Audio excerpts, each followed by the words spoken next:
Good morning, everyone. I hope you had a nice scotch and a nice rest last night after our excellent talk. We have a very full forum for you today, starting with a panel on U.S.-China trade war, the rhetoric and the reality. It's my pleasure to introduce our WACA National Board member, Xiaoyan Zhou, to introduce the panel. Thank you.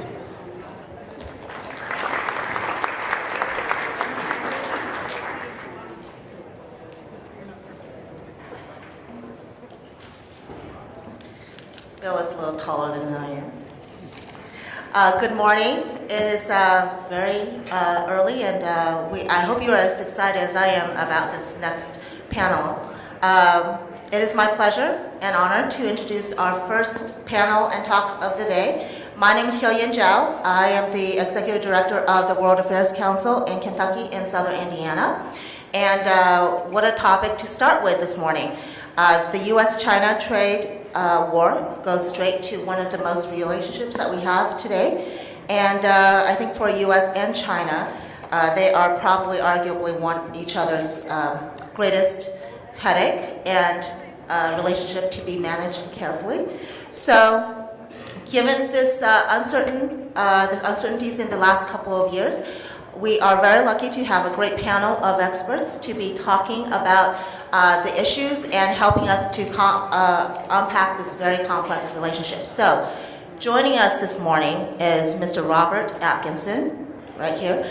He's the President of Information Technology and Innovation Foundation. Ms. Amy Celico, Principal at the Albright Stonebridge Group, and Mr. Derek Scissors. He's a resident scholar at the American Enterprise Institute. And more details about their bios are in your program book, but for now, please join me in welcoming our panelists today.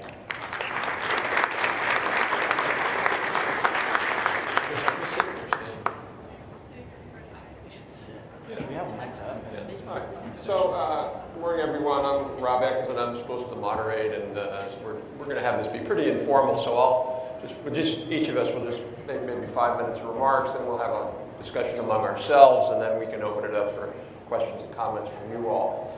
So I'm very pleased to be here. I run a think tank in Washington called the Information Technology and Innovation Foundation, itif.org. We've been involved in looking at trade policy and the nexus with innovation, and in particular China, for 6 to 8 years. And I actually had the honor of co-chairing the U.S.-China Innovation Experts Group under the White House in President Obama's term. So I've been focusing a lot on what China's been doing. And one of the key ways I think that we have to think about this, and I was talking about earlier about the speech that Secretary Paulson gave a couple of days ago at the Shanghai Forum, which I haven't read yet. The Singapore Forum, yes. And I haven't read it yet, but I've read about it, and I encourage you all to read it, because it was an interesting speech, because Paulson, for a long, long time, was very much in the camp of China's going to become more like us in the sense of respecting the rule of law and the norms and practices that one expects from the WTO. And the speech was essentially saying that hasn't happened, and it's really up to them. So I think that's the most important thing to recognize about this issue. When the press and the media talk about Trump launched a trade war, he didn't launch a trade war. What he did was respond to a trade war that has been going on against us for over a decade. Now, you can differ with how this administration is dealing with China, and I'm sure we will on the panel. So I'm not saying that the tactics that Trump has said are the right tactics, but I do believe that he was right to get tough on China, and I would hope other countries could join us on that. I think the key way to think about this, and this is a debatable point among trade economists, some trade economists say that one-sided free trade is optimal or is beneficial. I would argue that one-sided free trade is not free trade. For trade to be free, it has to be two-sided. In other words, both sides have to respect the rule of law and open markets. And clearly the Chinese have not been doing that. So we've been in a one-sided trading relationship with China, I would argue to our detriment. And more so, I think when you look at the depth of what China is doing, what we have termed innovation mercantilism, it really is a threat to the soul of the global trading system. Because you start seeing many countries now looking at China and going, we want to be like them. they're growing so fast, maybe we should put in forced localization practices. Maybe we should stop data from crossing our borders. Maybe we should subsidize industries. Maybe we should have government procurement only for domestic companies. So I think it's a problem. And then when you look at what China's been doing, which we've written extensively on, things like forced joint ventures, intellectual property theft, certainly cyber theft, which even though President Xi said he was going to cease and desist a few years ago, a new report from the from the intelligence community just showed that they haven't. They're still doing that. Closed markets, Chinese-only standards, a whole wide array of things are very problematic. So the key question really, I think, is not so much about is China misbehaving. Clearly they are. The question is, where does one go to fix that? And I think there are real important reasons why the WTO, while it's important and we should do more there, ultimately the WTO, in my view, cannot be the answer for three big reasons. One is the dispute settlement process, as Mark Wu at Harvard has shown, really isn't all that balanced and objective as it needs to be with regard to China. It's politicized. Second, U.S. firms are very, very, very reluctant to bring cases against China in the WTO because they know 100% they will be retaliated against by the Chinese government. They won't get permits. They'll get an investigation from NDRC for antitrust violation, whatever it might be. So they don't want to bring cases. And lastly, the Chinese are very, very astute. They don't put most of their egregious practices down on paper that you can then use in an adjudicative process to say, look, you have forced tech transfer. The Chinese will always say, we don't have forced tech transfer. They're correct. There's no law forcing tech transfer in China. What there is are meetings that basically say, if you don't do a JV, if you don't do forced tech transfer, you will not access our market. Everybody knows that. So what's the path forward? I think the path forward, we don't know what the path forward is. And Derek, maybe you've talked about this, we can talk about this more. Is this the threat of these tariffs and maybe the new ones on all the rest of the kit and caboodle coming maybe in January, February? Is this going to be enough to force the Chinese to have real compromise? So that's really the question. Or is there other tactics and things we need to do? One of the things we've been disappointed on is we haven't done a good enough job, or the administration hasn't in building alliances where the Europeans, the Japanese, the Koreans all have similar concerns. So we'll talk a little bit more about what that path might look like, and so I'll turn it over to you. Thanks, Rob. So the Perch, where I am sitting, Albright Stonebridge Group, is a consulting firm that was founded by Madeleine Albright and Sandy Berger. And we assist multinational companies, industry associations, nonprofits work in foreign markets. We don't lobby the U.S. government, but effectively we're working to help clients operate in other markets. And I lead our China practice, having lived in China for 8 years, working for the U.S. government and studying there. So I guess where I am sitting, I really do agree with a lot of what Rob just said about the challenges that we face. But I am leaving from this event to go to Beijing today because I have two different CEOs, one a European technology company, the other an American biotech company, who both see incredible opportunity in China. And I have, 25 other for-profit and not-for-profit clients who also see a reason to try to remain, to enhance their footprint in some ways because of Chinese action, change their footprint in the China market. And so given that, and that I really am looking at many of these issues from the perspective of the clients that I'm serving in China, in what will become the largest consumer market in the world likely this year, the question is very much what Rob just asked. We know that China is behaving badly on its market access policies. It's not living up to the letter or the spirit of many of the commitments it made when it joined the World Trade Organization in 2001. But the economy is vastly different than 2001, and one that is still incredibly appealing for a lot of foreign investors. And so the idea of disengaging our economy from China's in order to protect ourselves better is one that I just cannot get behind, because I think we're leaving so much opportunity on the table, one. But then even if I'm thinking more broadly, how can a global economic system function if the world's two largest economies aren't some ways integrated? In fact, if we look back over the past 17 years of China's entry into the WTO, while many, many things have gone wrong, haven't gone the way we want them to, I still think the general assessment is having China as part of the existing global trade system is better than letting China create a different system, one that is competitive with and corrosive to the existing global trade system.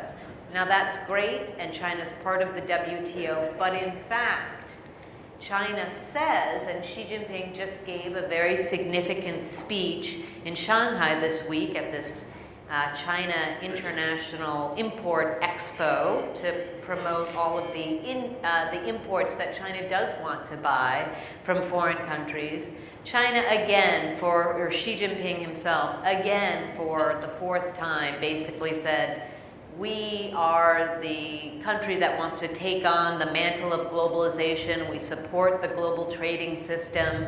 And so out of one side of its mouth, China Inc., the Chinese government, is saying, we believe in free trade and playing by the rules, and we know the bad actors who are protectionists and who aren't playing by the rules. They will not be named, but we all know they reside in Washington, D.C. On the one hand, China is saying that, but on the other hand, we know, because again, my many, many clients operating in the market are seeing fewer and fewer opportunities for them in the market for the reasons that Rob outlined. The forced technology transfers, the IP theft, the unwritten rules that you have to localize technology and data in order to operate in the market. So a lot of the work that I am doing is trying to shine a spotlight on bad practices that aren't written down in order to pressure China to change its behavior. Why? Not because Washington, D.C. or Brussels wants it, but because China needs these inputs in order for its economy to continue to grow. Hank Paulson just gave this speech in Singapore at the Bloomberg conference the day after Xi Jinping gave his big speech on globalization. And it is truly significant. I recommend all of you try to download it. Secretary Paulson, as Rob said, has long been known as a strong advocate for integration with the Chinese system. And better said, China's integration into the global system. He hasn't been highly critical of China's slow progress towards actually opening its markets up. That changed with this speech. He was quite forthright in saying China has been in the WTO for 17 years. It is unacceptable that all of these market access barriers still exist. China can't meet its own economic development goals by being protectionist and undermining the spirit of the international trading system. Now, he had some choice words for the Trump administration as well, saying we can't disaggregate our two economies from one another.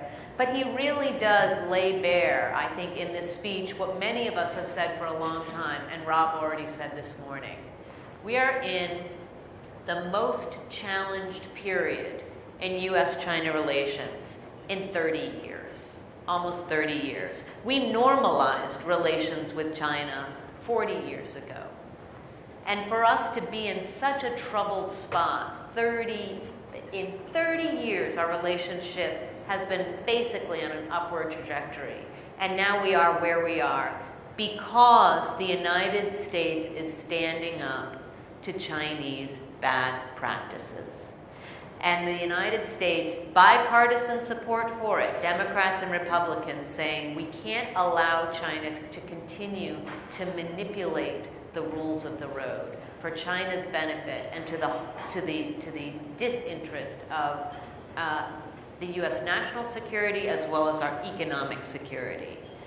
while I don't agree with many of the policies that this administration is focused on, I agree with what Rob said. We need like-minded partners, not at the WTO, but a coalition of other countries whose interests are also suffering because of China manipulating the rules. That's where we need to focus going forward.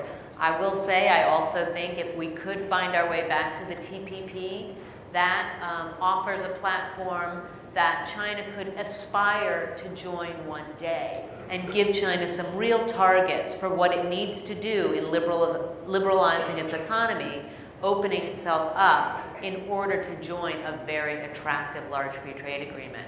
I think we're a long way from getting back to TPP, but I think that's what we should be aspiring to deal with this threat. Great, thank you. In real life, I am one of the original proponents of the disengagement thesis that Amy just denounced. And I would point out that, in a friendly way, of course. I will be happy to talk more about that, as Rob alluded to. But I was asked by the organizers to represent the Chinese position. So I'm going to ruin your Beijing trip because you're going to hear all the same talking points in a couple of days that I'm going to say right now. So please, I will in Q&A be my normal self, and now I'm not going to be my normal self. I will, however, deliver this in English, which was a blessing for everyone who doesn't have to hear my horrible Chinese pronunciation.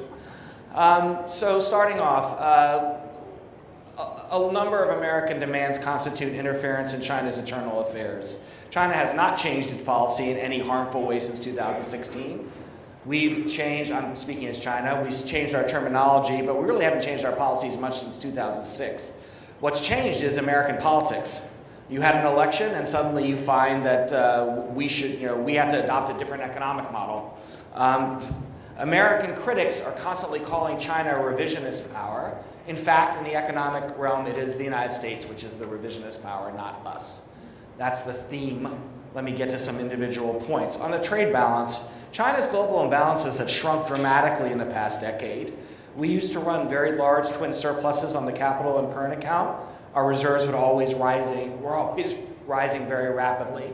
And so we were a cause of global imbalance as labeled by the Bush and early Obama administrations. That's not true anymore. Now our reserves drop most months. In fact, they dropped by a significant amount in October. The only large economy with which we have a rising trade surplus with is the United States. Every other large economy, our trade surplus has come down. And the reason in the United States, the bilateral imbalance in the United States is large and rising is because of the United States. You're the ones who cut taxes, even though your growth was fine. You're the ones you're bigger and wealthier than us. You drive the results in the trade relationship, not China. And your policies are the ones that are blowing up the trade surplus. So, let's be serious. In most relationships, China is the bigger country, and our trade balance has dropped. This trade surplus has dropped. In the one relationship where we're the smaller country, it's risen, and it's because you guys are pursuing hyper-stimulus policies as shown by your budget deficit. On currency, China previously intervened very extensively in foreign exchange markets. Our trade partners complained, and we've listened and we intervene a lot less. When we do intervene, it's for the sake of stability, not to make the renminbi or the yuan, not the same currency, cheaper. If we stopped right now, the yuan would depreciate against the dollar. So we're intervening a lot less because our partners wanted us to, and our intervention is actually making the yuan more expensive against the dollar than it would be otherwise. One of the reasons the United States has so much trouble figuring out how to call China a currency manipulator and punish us for our supposed currency manipulation is if you did that, a whole bunch of your so-called allies would be punished first. South Korea is much more of a currency manipulator than we are. The only reason you're picking on us is because we're big. But if we stop manipulating our currency, you would see a depreciation of the yuan, which is what a lot of Americans have said in the past, cost American jobs. We are doing you, on currency policy, a favor. Intellectual property, a big issue right now. You've accused China of theft and coercion of intellectual property. On theft, all we ask for is proof. Present proof in our courts, and I promise you we will punish the guilty parties. On coercive policies, if you say we violate WTO rules, pursue WTO cases. You're not doing it. right? We have stories of hundreds of violations of WTO principles on coercive intellectual property. There are a couple of cases that haven't gone anywhere yet. This is the system the United States created. Why don't you use it? I'm confused by this. If China is indeed pressuring foreign firms, I will say one thing. We're giving them an option. If you want access to our market, if we did this, if you want access to our market, this is what you have to do. When your CFIUS intervenes in a deal, there's no option. It's no, get lost. So we give companies an option. You don't have to access the Chinese market. You just tell companies they can't. Which one is the bigger disruption of global commerce? And finally, on Made in China 2025, we have made some pledges to President Trump privately to change the program. And apparently he thinks we've dropped the program. If you saw his comments yesterday, it's not quite true. But we have promised to change the program to emphasize the domestic market. We've also promised improved market access for American firms. What we will not compromise is on the vital role of the state sector. State-owned enterprise has been the foundation of China's economic model since the revolution in 1949. Their privileges and their responsibilities will continue. And asking us to change the state sector is a perfect example of you interfering in our sovereignty. State-owned enterprises don't export. They're about China's own development. And your demands with regard to state-owned enterprises are unacceptable. Thank you, Chairman. So here's my first question, which is, I mean, you did an okay job of spinning Chinese propaganda here, but you know, they actually are better than you. I have to say that. They are masters at that. Yeah, they're more subtle than I am. Yeah, exactly. So if you really read what the Chinese say, I mean, it is striking. They're incredibly sophisticated at spinning this, making us look bad, making them look on the sides of the saints. And my question is, first of all, I don't think we do a very good job in a systematic way of rebutting their views. I don't hear it, especially don't hear it in this administration. I mean, you saw the USTR report against China. That was pretty good, but it's episodic. And I just wonder, should we do that more? And could we do that more? Either of you? Well, I can say, you know, one of the challenges to Mr. D's points is that, of course, companies don't want to work with USTR and bring litigation to the WTO. One, it's a very slow process, but two, they're afraid of retaliation from the Chinese. And so it is challenging collecting that data, right? I mean, that is part of the problem for the U.S. government. Sure. You know, just last week, the sanctions putting a Chinese company, Fujian Jinhua, on the entity list under export controls was a really, I think, creative use of the tools that we have in the United States to stop Chinese companies from adversely impacting American competitors. You know, it's all, as Mr. D said, state-owned enterprises are fine, but they do export. And so in this case, you know, the Fujian Jinhua case, they're worried in the United States that this company that gets a ton of backing from the Chinese government is going to flood global markets with memory chips and thereby ruin the competitiveness of Micron, the one U.S. company that specializes in this kind of DRAM memory technology. And so, you know, Micron came forward. They did sue. They did in Chinese courts, in U.S. courts, in Taiwan courts. The U.S. government has taken action because they wanted to immediately stop the pain that Micron is feeling and the potential for being harmed by Fujian Jinhua's continued growth. This is, like I said, a very interesting use of our export controls because the WTO litigation, the Chinese indeed do say, take us to court, we'll change the rules, but of course their courts aren't fair. And even litigation happening in the United States or in Taiwan takes years. And the harm to the companies is happening in real time. And so I do think, Rob, that's one of the issues that we face in giving a longer list to the Chinese government when these companies are so worried about retaliation and using official channels is so slow it could harm them. Well, just a quick one on that. That's because Micron is facing the sword of Damocles because Absolutely. they're building, a Chinese company is building Right. one of the largest, if not the largest, DRAM factories in the world, Right. almost 100% paid for by government subsidies. So there's no market rationale for building this factory except for the Chinese to take global market share, drive down prices, drive down margins, and put one of the three major DRAM companies in the world out of business. So this is, that's why the U.S. government took action. I would like to be Derek now instead of Mr. D. Much nicer. My response to your original question, Rob, is the reason we don't do a good job of highlighting these points is the same reason we don't do a good job of talking to our partners, is we haven't made up our mind what we want to do yet. And I'll give you an example, personal example that goes right to this. When the 301 was launched, I tell this story all the time, when the 301 was launched, I was there in the White House. I was pushing exactly what we just did with Fujian Jinhua, and that's something that you probably know I've been pushing for years, which is to target individual Chinese firms who are the worst actors. And in fact, we have a group that is teed up to follow Fujian Jinhua. We have other firms listed for other reasons, but the president immediately has talked about making a deal.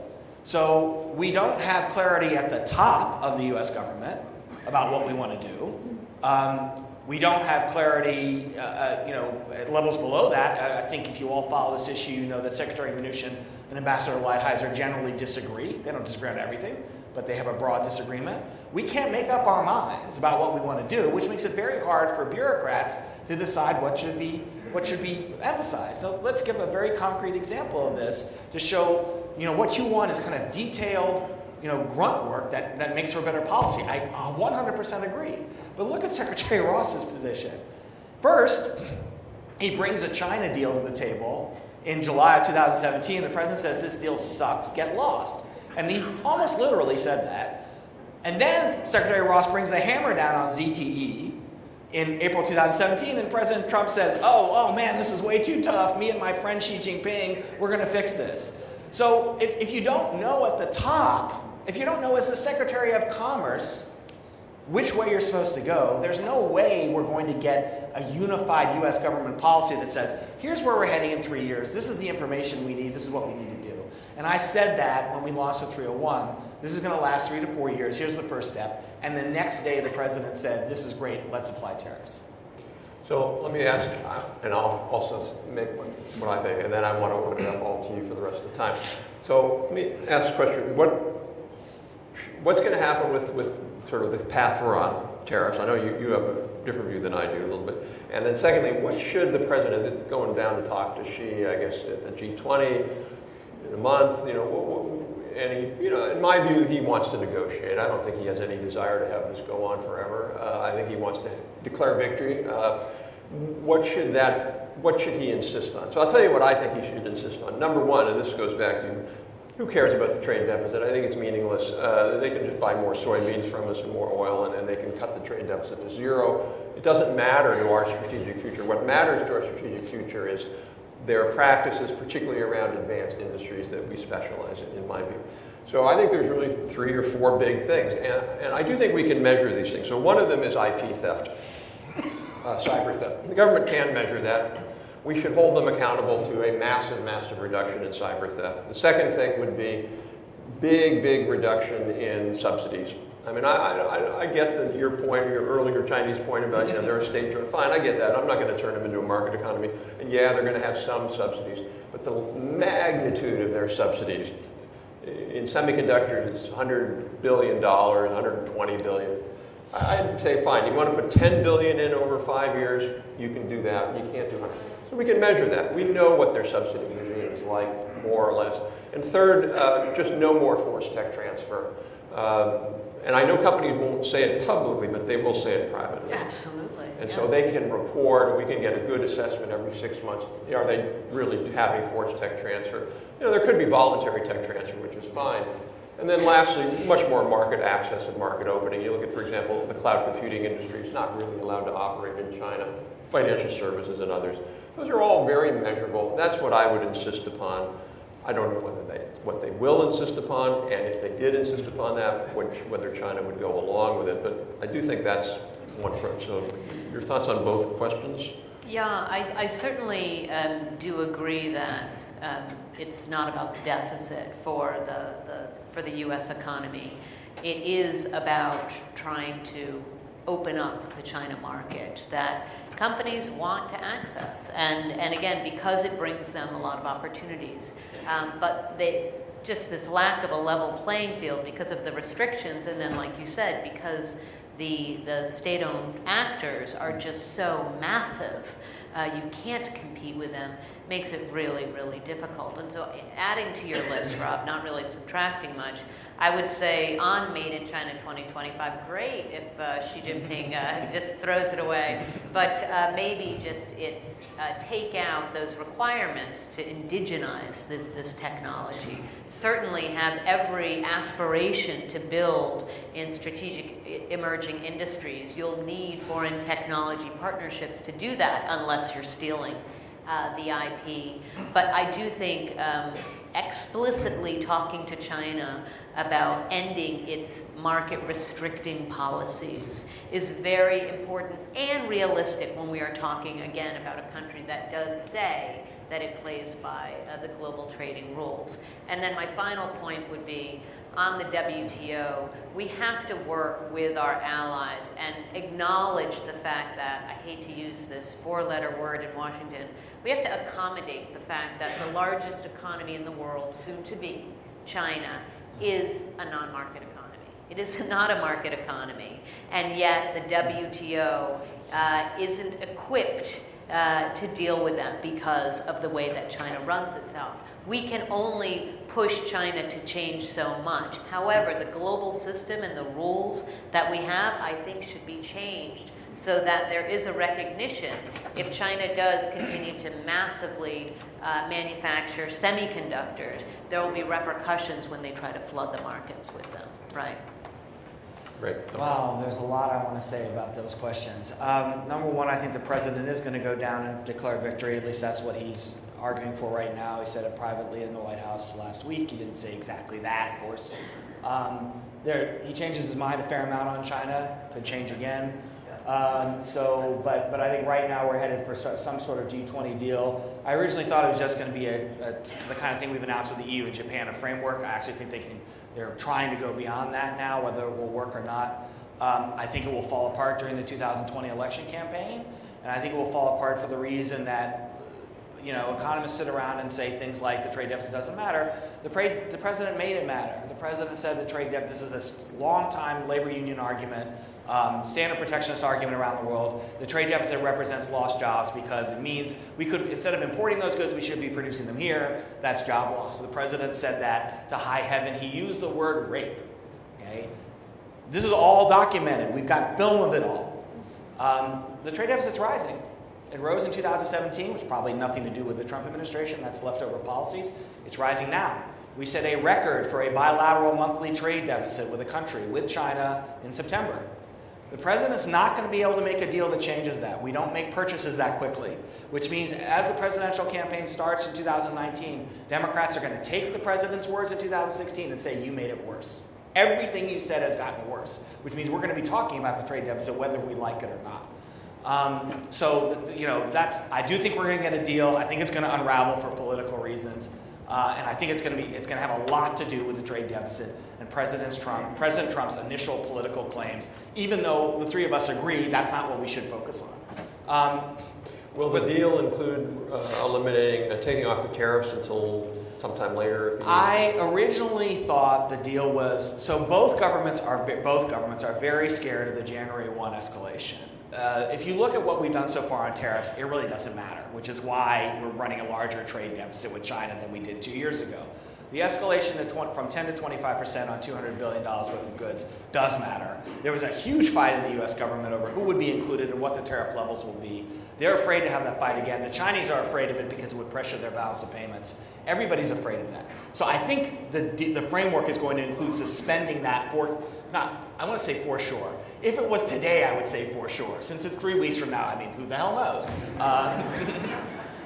I think they're actually trying to go past that, where the Chinese will start buying certain American commodities and we will suspend the 10% tariffs as well. Chinese renminbi has been devalued. The 10% tariffs don't really do any good in any case.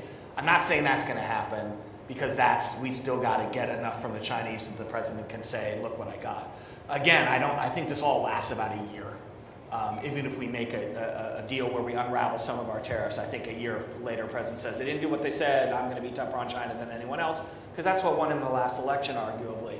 Now, I do want to say something in response to Amy's continued friendly jabs. I do think we can disengage from China, and I think let's go. In 2001, U.S.-China trade volume was equivalent of 1.2% of our GDP. It's now 3.7%. We were fine in the 90s on technology. We were fine before production moved en masse to China. We'll be fine without China. The idea that the Chinese economy is going to be the largest in the world, even with the most aggressive measures of stock of wealth, the U.S. is more than twice the size of the stock of wealth of China, with less than one quarter the number of people. We can do this if we want.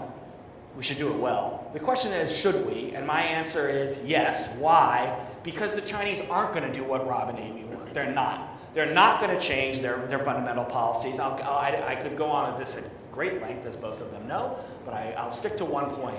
China is aging. It's going to get now getting not much contribution to growth from labor. It's going to move negative.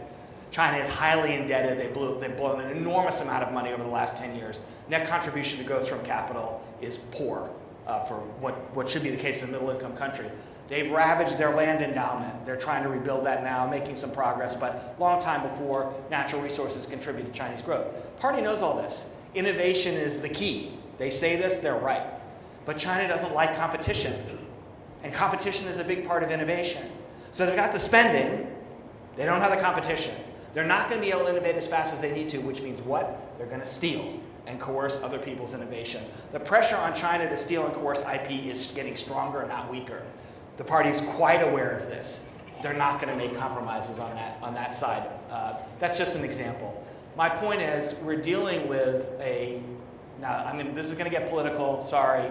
We're dealing with a Maoist dictatorship. That's what it is. They're creating a 21st century surveillance state. They have set up re-education camps in the west of the country for people who are the wrong ethnicity and or have the wrong religious beliefs. They're not friendly people that we can do business with. This government is clearly different than the previous Chinese government, which itself was, in my opinion, clearly worse than the government before that. Normally, China watchers, as Amy knows very well, we are always waiting for the next change in government, like hopefully the next guy will be better. Well, there is no next guy. There's no successor designated for 2022 because Xi Jinping has no intention of leaving. He's been in party office for 6 years. We know his economic policies. Economic policies are to steal and coerce technology, to consolidate the state sector, to create ever larger enterprises. He's not going to do what we want. If I thought he would, I would have a different view of Derek, disengagement. I guess the question is,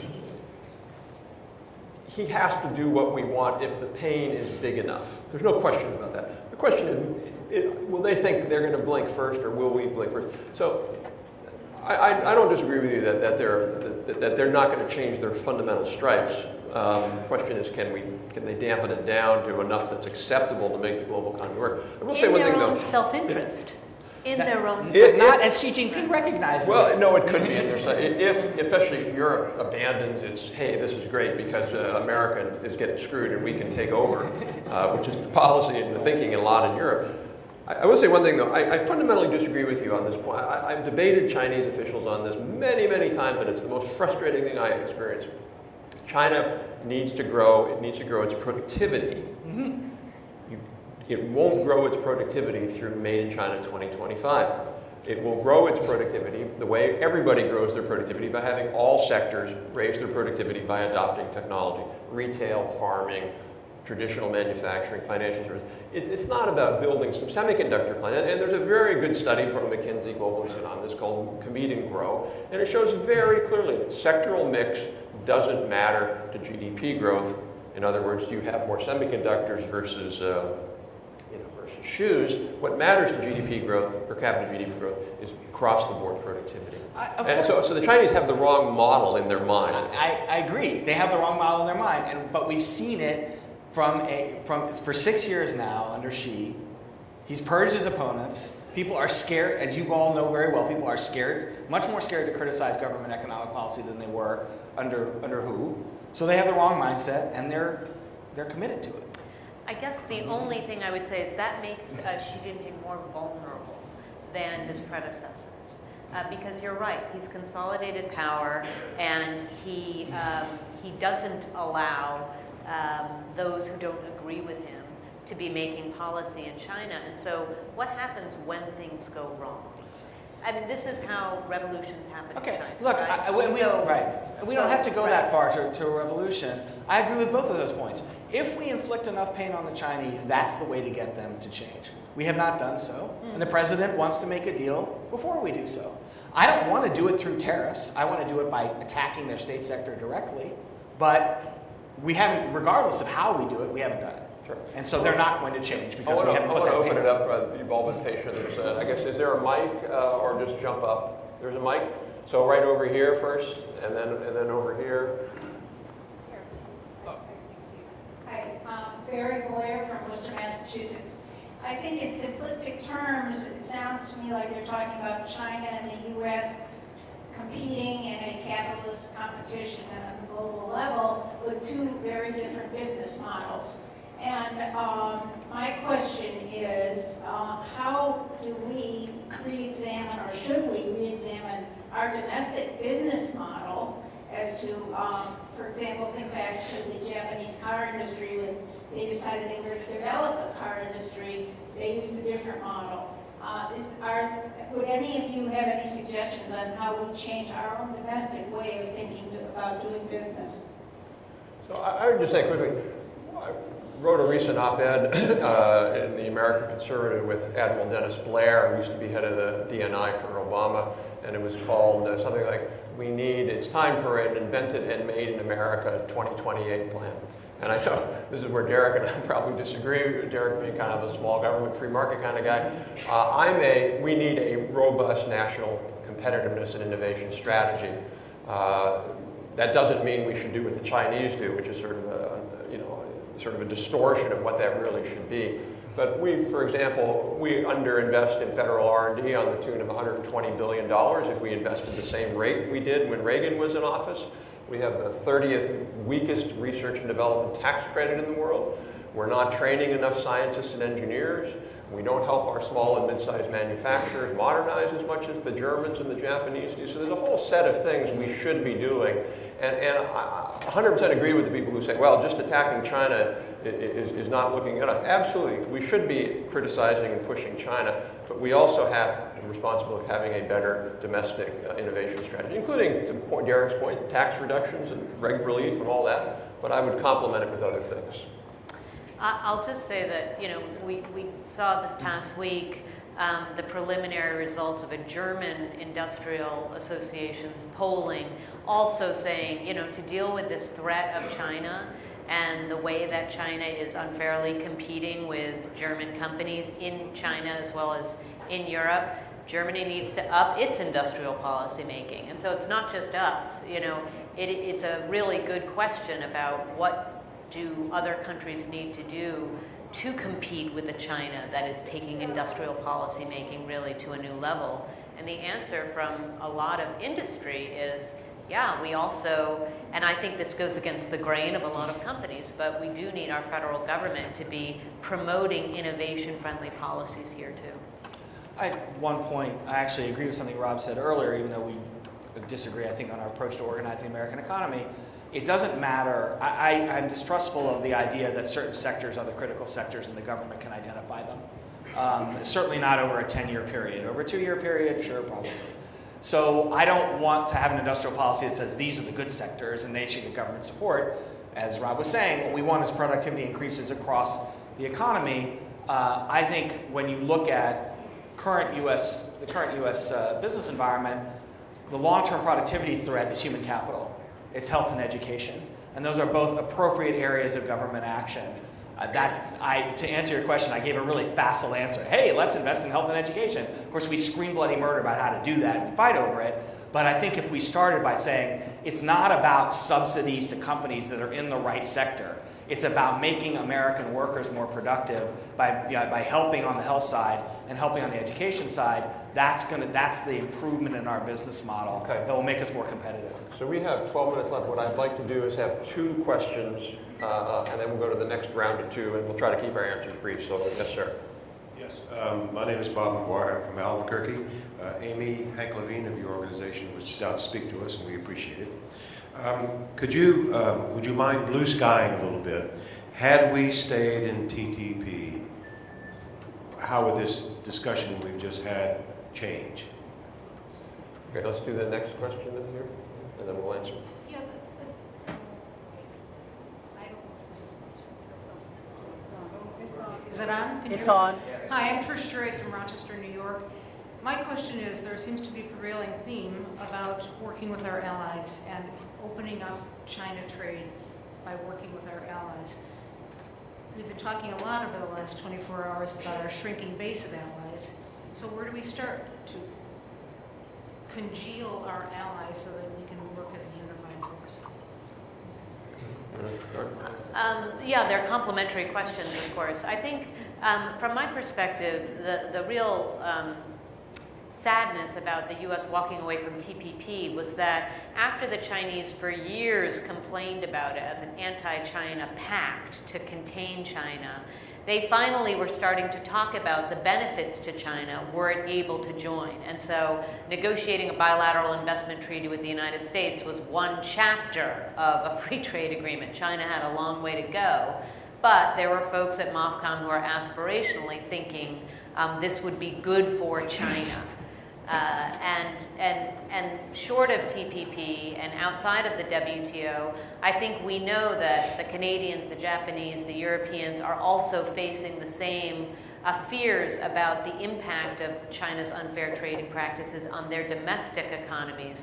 And so that does, while I acknowledge it's challenging working with our allies right now, we do have common interest on China, and we hear it again and again and again, even if other countries do not agree with the tactics that we're using in the United States right now. I'll say about TPP, it was never going to pass the Congress. It didn't matter who won the election. It wouldn't pass the Congress now. USMCA is a much easier agreement to pass the Congress. I don't think it's going to pass the Congress. So, I mean, we're just not in a country ready to agree with, I have some substantive criticisms of TPP, but that's an opinion. Fact, it wouldn't pass in 2017, even if Clinton was president. I don't even think USMCA is going to pass until 2021. So that obviously bears on the second question. We are divided enough. Europe is a mess at making trade policy in all situations. I don't see how we can go to the Europeans, even though they're the most important partner. They're the economic entity we need most in confronting the Chinese. We're not going to get an agreement with them at the framework talks or any time in the near future, in my opinion. I think we could possibly get a deal with Japan. It would require the Trump administration to see the world strategically instead of as in individual relationships where we want this from Japan. Well, no, we want Japan as a partner in confronting the Chinese. You can't have both. You can't have everything you want from Japan on a bilateral basis and everything you want from Japan on a multilateral basis. I hope we can make the choice of emphasizing the global view. But I'm not convinced of that. And that gets back to the administration doesn't agree internally on what we should do. It's very hard for us to make an agreement with our partners in that context. Just quickly, I think TPP could have passed if they had adjusted it. I don't know how we all think of that. I mean, a lot of the Democrats worried. They worried about currency. They worried about a couple other provisions in there. So I don't know. My view is whether you could adjust it or not, another question. But I think it could pass. I do too, only because, again, I think the Democrats would have come around to the fact that it was good for competing with China. Republican leadership in March of 2016 decided they would not pass TPP. Would not. Republican leadership. Done. So Sure, I mean, because you weren't going to get any Democratic votes. What? You weren't going to get very many Democratic votes. I mean, Republican leadership didn't want to bring it up for a vote, and when they thought Clinton was going to win at that time, they thought it was politically advantageous to have her flip back. Because there was a lot of criticism about provisions in there, and it's an interesting question. Could you have improved or fixed or reformed? If you could, you change the Men agreement, did that's a not different end. story. Right. You change the agreement, it's a different story. And Yeah. particularly when As we it are was. thinking about China, Yeah. right? We are all talking about what are the tools that could help us, Yeah. and that was one. Okay. Mary Mendoza from World Boston. There was a story in Bloomberg about how Chinese Motherbird servers were caught with a chip that allowed China to get into the traffic that are for these servers that are in the cloud. When you've got instances like that, you've also got instances of Trump seeming to do pay for play. ZTE was about to go under, his daughter's company got trademarks, suddenly the foot was off ZTE and it was allowed to survive. How do you expect us to go forward with any sort of being able to deal with China when you have instances like that? Okay, maybe right here. Sure, totally different subject. Derek Olson from World Oregon. What about the South China Sea, all the geopolitical machinations? How does that play or not affect the trade war? So on the first one, there's an enormous, that Bloomberg story, I can't vouch for whether it's real or not, whether what they said is real or not, but I can tell you that you listen to the companies like Apple and Amazon, and you talk to a bunch of experts on that, and there's a lot of doubt that that was real. So it's not clear to me that that story was accurate. It could be, it could not be. It's not a slam dunk. The ZTE case, I think, is important. People completely misread the ZTE case in my view. The ZTE case, first of all, whether you like them or not, this was about or whether you think there's cybersecurity issue. It was a narrow issue, and the narrow issue was this issue about them selling products to Iran and then sort of backpedaling on their agreement. To me, that was not enough of a thing to give them the death sentence. If you want to give them the death sentence, you can't give them the death penalty based upon that. What you could give them the death penalty on is a big, broad strategic thing, kind of to Derek's point, that we just want to hammer a bunch of companies to send a message. But people confuse that, particularly in Congress. There was no legitimate reason to give them the death penalty other than using it as a strategic thing on overall arching trade. So, you want, Derek or Amy, you want to talk about South China Sea or even Well, on this one? I don't know about the issues in the South China Sea. I will say that having conversations with the administration, the security, there are these disagreements of the economic side that I've talked about, and the security side plays a very pivotal role in resolving those disagreements. So when somebody comes in and says, we need the Chinese on this particular North Korea issue, it leads to a more accommodative U.S. policy. When the security community comes in and says, we're really upset about Chinese acquisition of these following technologies, it leads to a more tougher U.S. policy, as we've seen with the temporary implementing regulations for reform of the Committee on Foreign Investment in the United States. So I can't answer your question because I'm not a security expert, but I will say the security community has become pivotal in administration economic decision-making towards China, both pushing it towards accommodation and pushing towards confrontation. Yeah, it's a really interesting point. I completely agree. And that's making it very challenging making economic policy in the United States because we have this pull. On the South China Sea, I will only say, Xinjiang aside, it is the worst example of, and just such an egregiously clear one, of China not adhering to the commitments it made to the United States, as well as, of course, living up to the agreements that it signed up for. And so that generates a lot of ill will towards working with China when it's just so clear that they're militarizing those islands and they're taking advantage of weaker partners there who also have claims on that territory. Right, and it leads to the view that Xi Jinping isn't doing this to grow their economy, Yeah. he's doing it to grow their military capabilities, which that is, to me, that logic makes eminent sense. I don't know I assume it's both things, but yes, sir. Yes, my name is Robert Pendergrass, Naples Council on World Affairs. I'm interested really, actually I started a company in China with my British company in 1991, but my question I got to direct it to Amy, or all of you really, is the big picture. In other words, if you're going to start a company, and you mentioned all the problems, we all know the problems, debt, Muslim unrest potentially, aging population, need to grow at 7.3% or something like that, what would you advise a company to do in terms of dealing with the potential problems that China, how would you monitor that? What would you tell a company to do? All right, why don't we take this and then be the last question? Yes, my name is Margaret Corbin. I'm from Rochester, New York.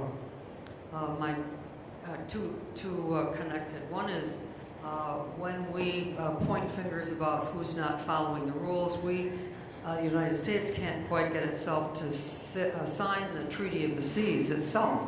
Oh no, we follow all the rules of the Treaties of the Sea, but we're not going to sign the agreement. And that's, we pick and choose what we're going to do. The other part of that is, just as this gentleman said, that some of our greatest ambassadors are going to be the people that are dealing in small businesses, medium-sized businesses, who are really ambassadors from our country to other countries. And as I know you're bringing this up, but I think we don't give enough recognition to that in our diplomatic relationships. So I'm wondering how you bring that information together. I hear you mentioning it, but I don't know how that's seen on the bigger screen. Thank you. Amy? Well, in answer to the first question, I'm afraid I do not have a blanket recommendation for doing business in China. It really does depend on the sector and what you want to do in China. I unfortunately have to advise clients often that they are not going to be able to succeed in China with what they want to do in their sector. In other sectors, autonomous vehicles, I say, wow, this is an area of real interest among the Chinese. Of course, the government is putting so much focus on production and sales of these vehicles that it may be a short-term booming market, but there are a lot of opportunities for you. When a company says we sell software that works on big data processing, I say, I don't think that's China's a good investment for you because of the threats to your business. And that's how you have to look at China. Of course, there are great opportunities in some sectors with this massive consumer market. But that doesn't mean that a short-term decision to go there is going to benefit you in the medium or long term. And so you really do have to calibrate based on, one, can you protect your intellectual property? And two, is this a sector that China really does need foreign technology to assist it to grow? If it does, don't transfer your technology there, but find a way to operate in the market and be seen as helping China meet some of its more positive economic development goals. Derek, any last comment? Yeah, and thoughts on small and medium-sized businesses. I think there's a lot of appreciation for that in the U.S. government. There's a lot of pressure from the Congress to emphasize small and medium-sized U.S. businesses in U.S. trade negotiations. I think in the current world, where a smaller business isn't going to necessarily have the resources to undertake an investment in China, you do need to assist exports. I think a crucial part of that is going through e-commerce sites. And so the U.S. government has, I think, Rob knows more about this, Amy probably does too, done a pretty good job in the U.S.-Mexico-Canada agreement of formalizing new digital trade rules. I think if we sign, we don't have to sign comprehensive free trade agreements. If we sign partial agreements with more of our partners promoting e-commerce, I think that is a big boost to the export prospects of small businesses. I don't think it will necessarily work in China, but I think it will work in some other countries, and perhaps we can put some pressure on the Chinese to improve their practices over a longer period. My favorite story was a roundtable I was at recently on China policy, and there was a CEO or former CEO of a fairly impressive company, and he had said the Chinese had recruited him to come over and have his company open up a facility and do this sort of joint venture and help them learn, but you would succeed as well. And after 5 years, they just realized it was a total one-sided deal that they got nothing from. In fact, they were actually hurt by it. He said the Chinese use this phrase that this is going to be a win-win deal, and what the CEO said is when they say win-win, they say what they really mean is they get to win twice. We're reflecting the intensity and thoughtfulness and humor of this debate in Washington and the complexity of this relationship. I want to thank Rob, Amy, and Derek for a great panel.